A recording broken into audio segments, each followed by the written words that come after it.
bawah perintah, mereka segera bergegas menuju Madok dan kelompok anak buahnya, dan dalam sekejap semua orang ini dikendalikan. Madok memelototi Desta dengan galak. Dia sangat ingin melahapnya hidup-hidup. Dia tidak pernah menyangka bahwa rencananya yang dia lakukan dengan teliti dan langkah demi langkah akan dikalahkan oleh Desta si bocah kecil ini. Sekelompok orang dipaksa masuk ke dalam pabrik yang tidak guna itu, dan tidak lama kemudian terdengar teriakan. Gaius Jiang berdiri di samping Desta dan berkata dengan tulus, "Kak Desta, kali ini benar-benar sangat berterima kasih kepadamu, kalau tidak, aku tidak tahu bagaimana aku akan mati." Agar tidak mengekspos hubungan dia dan Desta, hanya di depan Madok, dia memanggil Desta Tuan Chu. Sekarang Madok tidak ada di sini lagi, dia tidak memiliki tabu lagi. Desta tersenyum dan berkata, "Ini memang kewajibanku, jika kamu dihabisi, maka kekuatan aku juga akan hancur juga kan? Nanti, aku akan mengirim semua informasi orang-orang yang telah bekerja sama dengan Madok ke email kamu, kamu bersiap-siap terlebih dahulu." "Baik, aku mengerti," kata Gaius Jiang sambil menunjukkan tinjunya. Desta mengangguk dan segera menarik keluar penjahat yang dibuat pingsan itu dari mobil. Dia kemudian menyalakan mobil dan melaju ke villa. Namun, ketika dia sampai di villa, Desta dikejutkan dengan adegan di depannya. Dia melihat bahwa pengawal wanita yang dia atur di sini telah pingsan dan pintu villa terbuka lebar. Raut wajahnya mendalam dan langsung berlari ke lantai 2. Benar saja, sosok Vero telah menghilang. "Jancok!" Desta sangat marah dan mengeluarkan kata kasar. Dia sejak awal sudah khawatir dia pulang lambat dan akan terjadi sesuatu di villa sini, tetapi dia tidak sangka bahwa tebakannya benar. Dalam perjalanan kembali, ada Madok yang mencegatnya, kemudian ada yang membawa Vero pergi dari sini. Tidak usah dipikirkan pun tahu siapa yang melakukannya. Dia melihat sekeliling dan menemukan catatan di samping ranjang, yang tertulis, "Jika kamu tidak ingin Vero terluka, pergi ke rumah Chen pada pukul 7 malam ini untuk mengaku bersalah." Sungguh keluarga Chen, benar-benar berani sekali, Desta mencibir, segera menelepon Paman Ding dan memulai bagian terakhir dari rencana. Awalnya, dia masih ingin menunggu Vero berada dalam kondisi yang lebih baik. Baru pergi mencari keluarga Chen untuk menek hitung semua perbuatan mereka. Tetapi tidak sangka bahwa keluarga Chen akan begitu tidak sabar untuk mencari kematian. Kalau begitu dia akan memenuhi permintaan mereka. "Tuan muda kedua, bagian sini sudah siap semua, kami dapat memulai tindakan kapan saja." Tidak lama setelah Desta menelepon, Paman Ding menelepon kembali. "Terima kasih banyak Paman Ding, hal berikutnya, serahkan saja kepadaku," Desta berkata dengan suara dalam, dan kemudian dia menutup telepon. Pada pukul 6.30 malam, Desta naik taksi dan bergegas langsung ke rumah Chen. Alasan mengapa dia tidak terburu-buru dan khawatir tentang situasi Vero bukan karena keluarga Chen akan memperlakukan Vero dengan baik. Tetapi dia telah mengatur orang dalam ke keluarga Chen sejak awal, dan orang-orang dalam ini akan secara diam-diam menjaga Vero, dan tidak akan membiarkannya tersakiti. Di depan gerbang rumah Chen, Desta turun dari mobil dengan tenang dan mencibir ketika melihat gerbang yang direnovasi ulang. Selama periode waktu ini, dia menghasilkan banyak uang untuk keluarga Chen, dan mereka segera mulai renovasi asetnya. Mereka kira mereka adalah keluarga besar yang tak terkalahkan atau apa? Orang apa? Di depan pintu rumah Chen, dua pengawal baru yang tinggi ini menghentikan Desta untuk masuk. Desta, dengan wajah dingin, berkata, "Aku Desta, aku datang ke sini atas undangan keluarga Chen kalian." "Hahaha, jadi kamu adalah sampah yang diusir oleh keluarga Chen itu." Kedua pengawal itu tertawa terbahak-bahak, tatapan mereka penuh dengan cemoohan dan penghinaan. Pemimpin keluarga Chen mengatakan bahwa ketika kamu sampai, kamu harus berlutut merangkak masuk ke dalam. Dan kamu harus berlutut dalam 3 langkah dan bersujud dalam 9 langkah untuk menunjukkan sikap yang mengakui kesalahanmu. Kalau tidak, kamu tidak usah berharap untuk bertemu dengan Vero lagi. Salah satu pengawal tertawa dingin dan berkata keras-keras. Desta tidak marah ketika mendengar kata-kata itu. Keluarga Chen akan membawa Vero pergi, itu sudah dipersiapkan dengan baik. Bagaimana mereka akan membiarkannya hidup lebih baik? Tetapi bagaimana dia bisa menundukkan kepalanya pada orang-orang ini? Bukankah itu lelucon? Aku tidak akan berlutut dan merangkak masuk, aku akan menunggu di sini, menunggu sampai dia membawa Vero keluar, kedua tangan Desta di belakangnya, dan ekspresinya sangat acuh tak acuh. Kedua pengawal tertegun, seolah-olah mereka mendengar lelucon terbesar di dunia dan tidak bisa menahan tawa. Kalau begitu kamu tunggu saja di sini. Pemimpin keluarga Chen juga mengatakan bahwa jika kamu tidak tiba di rumah pada jam 7, dia akan meminta orang untuk menggores wajah Vero setiap menit. Kamu dapat mempertimbangkannya sendiri, jangan biarkan wanita yang kamu cintai menjadi cacat hanya karena harga dirimu yang rendah itu. Jika keluarga Chen berani melakukannya, mereka pasti akan hancur dan kehilangan semuanya yang tidak akan mereka dapatkan kembali lagi. Aku tidak bercanda, alis Desta sedikit mengernyit dan berkata dengan dingin. Tetapi kedua pengawal itu tidak menganggap serius, menantu yang tidak berguna yang diusir dari keluarga ingin membuat keluarga Chen kehilangan semua, tidakkah itu sangat lucu? Pada saat ini, di rumah Chen, anak-anak keluarga Chen sudah berkumpul. Vero diikat dan berlutut di tengah ruang tamu, pemimpin keluarga Chen duduk di kursi depan dengan mata yang tajam dan kejam. Nenek, sudah hampir jam 7, Desta masih belum datang, sepertinya dia tidak peduli dengan hidup dan mati Sunda kecil ini, Vina yang di satu sisi berkata dengan keras. Pada saat penangkapan Vero, dia sangat ingin membalas dendam, jika bukan karena pemimpin keluarga Chen yang menghentikannya, dia sudah menggores wajah Vero sejak awal.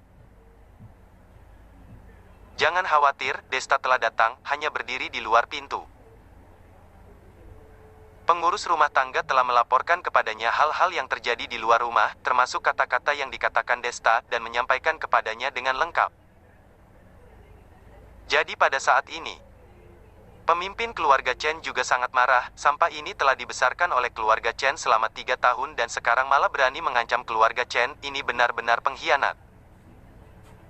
Tampaknya keputusan untuk menangkap Vero kali ini memang benar. Jika tidak mengambil kesempatan ini untuk menghukum Desta, dia benar-benar sangat tidak bermoral. Nenek, sudah jam 7:01. Vina selalu memperhatikan waktu. Melihat waktu sudah lewat 1 menit dan Desta masih belum masuk, dia segera berteriak dengan semangat. Pemimpin keluarga Chen sedikit mengernyit, merasa heran mengapa Desta masih tidak masuk. Apakah dia benar-benar peduli tentang kematian Vero? Namun, karena kata-kata tadi telah dilontarkan, maka dia harus melakukan apa yang dia katakan. Boleh, lakukanlah. Dia mengangguk ke Vina, menunjukkan bahwa dia sudah boleh bertindak. Wajah Vina penuh dengan kesenangan yang tidak wajar, dia mengeluarkan pisau kecil tajam dari sakunya dan berjalan menuju Vero sambil membengkokkan wajahnya. Pada saat ini, Vero yang lemah menatap Vina dan berkata dengan senyum pahit.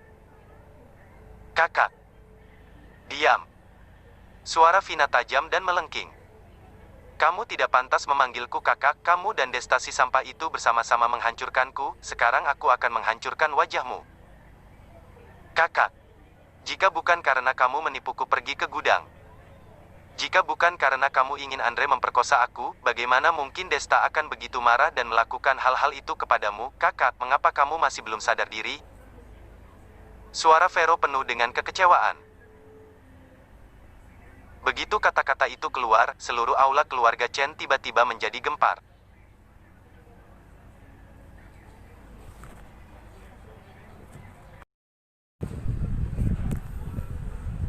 Apa yang terjadi? Apakah masalah sebenarnya seperti ini?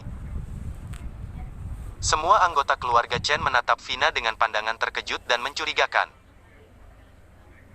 Jika Vina ingin melakukan hal seperti itu terhadap Vero, maka upaya balas dendam yang dilakukan Desta tampaknya tidak terlalu berlebihan. Vina bahkan ingin menyuruh Andre memperkosa Vero. Bagaimana dia bisa memikirkan hal seperti itu? Tidak, bukan begini, si jalang ini sedang memfitnahku. Wajah Vina telah pucat dan berteriak keras. Tetapi terlihat sangat jelas, sama-sama merupakan anggota keluarga Chen, kepribadian Vina sehari-hari seperti apa, semua orang mengetahui dengan jelas. Vero yang tidak dianggap oleh keluarga Chen, biasanya ketika dia bertemu dengan orang yang lebih tua, dia akan menyapa mereka dengan sangat sopan. Ketika perkumpulan keluarga, Vero juga akan membantu pelayan melakukan sesuatu semampunya. Meskipun di mata keluarga Chen hal-hal itu biasanya dilakukan oleh bawahan, tetapi itu tidak mempengaruhi penilaian mereka terhadap Vero. Mendengar kata-kata Vero pada saat ini, semua orang secara alami mempercayainya. Si Jalang, pada saat ini kamu masih berani membohongi semua orang, lihat saja aku akan merobek mulutmu. Vina sangat cemas sehingga dia tidak menggunakan mulut lagi. Dia langsung maju menamparkan wajah Vero kemudian diikuti oleh kedua tangannya merobek mulut Vero dengan kuat. Ah! Vero merintih kesakitan, tetapi karena kedua tangannya diikat, dia bahkan tidak dapat melawan sama sekali. Semua anggota keluarga Chen di sekitar sedikit tidak tahan lagi, tetapi pemimpin keluarga Chen tidak berbicara, mereka juga tidak berani berbicara sesuka hati. Pemimpin keluarga Chen duduk di kursi pemimpin dengan pandangan yang sangat dingin, diam-diam menatap Vina yang melakukan kekerasan, dia bahkan tidak bermaksud untuk menghentikannya. Hal ini sangat jelas di dalam hatinya Vina yang merupakan cucu kandung lebih penting. Bahkan jika Vina yang salah terlebih dahulu, hal ini juga tidak dapat dibanding dengan Vero yang merupakan cucu angkat. Melihat wajah Vero telah dipukul hingga bengkak, pemimpin keluarga Chen itu baru berteriak, "Sudah, sampai di sini dulu." Mendengar perkataan ini, Vina akhirnya menghentikan dengan enggan dan perlahan berjalan ke samping. "Vero, apakah kamu merasa bersalah?" Pemimpin keluarga Chen itu menatap Vero yang jatuh ke lantai, bertanya dengan suaranya serak. "Nenek, aku tidak melakukan kesalahan, dan Desta juga tidak bersalah. Jika kamu percaya padaku, kamu tidak akan membiarkan kakak memukuli aku. Jika kamu tidak percaya padaku, apa gunanya jika aku mengetahui kesalahan atau tidak?" Vero tersenyum kesedihan, menatap pemimpin keluarga Chen sambil berkata, "Diam, Vero, beraninya kamu berbicara seperti ini dengan nenekmu, sudah pandai membantah ya." Wulan Bai juga sangat emosi, mereka satu keluarga mengasuh anak durkah ini dengan susah payah. Sekarang dia tidak membalas jasa, bahkan bergabung dengan sampah menodai kakaknya. Orang seperti itu harus masuk neraka. Melihat 1 menit telah berlalu, Desta belum datang, Wulan Bai telah menyingsingkan lengan bajunya, bersiap untuk memukuli dan mengajari Vero. Tiba-tiba, telepon di saku pengurus rumah tangga bergetar di samping. Pemimpin keluarga Chen meliriknya dan memberi isyarat padanya untuk menjawab telepon. Pengurus rumah itu segera berlari ke samping dan menerima telepon. Tetapi sesaat kemudian, dia berlari kembali dengan ekspresi panik dan gugup, berbisik di telinga pemimpin keluarga dan mengucapkan beberapa patah kata. "Apa katamu?" Kedua bola mata pemimpin keluarga mendelik tiba-tiba, suaranya menajam. Setelah mendengarkan kata-kata itu, pemimpin keluarga seketika merasa pusing, dan dia hampir pingsan. Wendy Chen bersama ayahnya berada paling dekat, segera melangkah maju untuk menopangnya. Pada saat yang sama mereka menatap pengurus rumah, ingin mengetahui dia telah menjawab telepon dari siapa. Pengurus rumah berkata dengan mulut gemetaran, Tuan muda, telepon tersebut dari kantor polisi. Mereka mengatakan bahwa Direktur Grup Hanhai sudah melarikan diri dengan membawa uang itu. Sekarang orangnya sudah pergi ke luar negeri, akan sangat sulit untuk menangkapnya. Sebelumnya, semua uang yang sudah kita investasi mungkin tidak dapat ambil kembali lagi. Ini, apakah benar? Wendy Chen bersama ayahnya terkejut, dan wajah mereka menjadi pucat. Sebelumnya, keluarga Guo mencari keluarga Chen bekerja sama dan proyek itu dikelola oleh Grup Hanhai. Pada saat itu, keluarga Chen mengambil semua dana menginvestasikan ke dalamnya dan secara langsung mendapat keuntungan 2 kali lipat. Ketika mereka sangat bahagia, mereka kemudian menginvestasi lebih banyak uang ke dalamnya lagi. Awalnya, 3 hari kemudian mereka dapat melihat pemasukan uang tersebut. Tetapi pada saat ini keluar berita bahwa Direktur Grup Hanhai telah melarikan diri. Bagaimana dengan uang yang telah mereka investasi, apakah semua uang itu rugi begitu saja? Ketika mendengar berita itu, wajah semua anggota keluarga Chen langsung berubah. Harus diketahui bahwa selama ini, keluarga Chen menginvestasi proyek di grup Hanhai telah menghasilkan puluhan miliar rupiah, dan aset seluruh keluarga hampir mendekati ratusan miliar rupiah. Hal ini menyebabkan mereka mulai bermimpi setiap saat, bermimpi bahwa suatu hari keluarga Chen tiba-tiba sukses dan jaya. Tetapi siapa dapat menduga bahwa mimpi indah baru saja mulai, kemudian langsung ditampar oleh seseorang dengan kuat. Pada saat yang sama, banyak telepon anggota keluarga Chen di ruang tamu berdering. Mereka semua adalah orang yang bertanggung jawab atas beberapa proyek keluarga Chen. Pada saat mereka mendengar nada dering, semua orang memiliki firasat yang buruk. Mereka mengeluarkan telepon dan melihat ternyata mereka semua merupakan mitra proyek.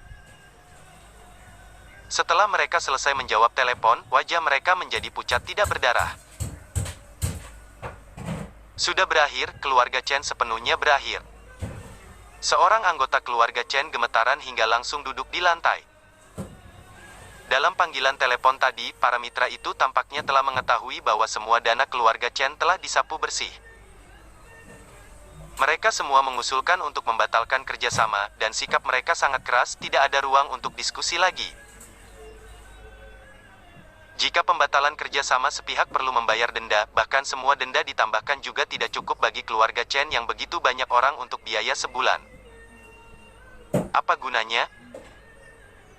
Bagaimana ini bisa terjadi? Mengapa masalah ini bisa terjadi? Pemimpin keluarga Chen sudah panik. Dia segera menatap Vina dan berkata, "Vina, kamu cepat-cepat menghubungi Andre dan bertanya bagaimana situasi di rumah keluarga Guo." Vina mengetahui bahwa situasi ini sangat darurat, dia segera mengeluarkan telepon dan memanggil Andre. Pada saat ini, Andre masih merawat di rumah sakit. Setelah menghubungkan telepon, Andre tidak memanggilnya dengan sangat manis seperti biasanya, sebaliknya nadanya tampak sangat cuek. "Andre, mengapa Direktur Grup Hanhai melarikan diri? Apakah kalian dapat mengambil kembali uang tersebut?" Vina tidak memperhatikan perubahan nada bicara Andre dan bertanya dengan cemas. Andre berkata dengan cuek, "Iya, apakah kalian baru tahu beritanya? Apa maksudmu?" Vina membuka loudspeaker. Pada saat ini semua anggota keluarga Chen menunjukkan ekspresi bingung. Grup Hanhai selalu memiliki masalah. Semua orang yang berpartisipasi dalam investasi mengerti bahwa itu hanya makanan cepat saji saja, sehingga sebelum kebangkrutan grup Hanhai, banyak orang sudah menarik kembali dana tersebut. "Mengapa? Apakah kalian belum menarik kembali dana itu?" "Kamu mengatakan apa?" Tubuh Vina gemetaran, dan wajahnya yang cantik dipenuhi dengan ekspresi tidak percaya. Andre melanjutkan, "Kalau begitu sayang sekali. Keluarga Guo kami sudah menarik kembali semua dana dalam beberapa hari sebelumnya. Aku mengira kalian sudah mengetahuinya. Jadi aku tidak mengingatkan kalian lagi."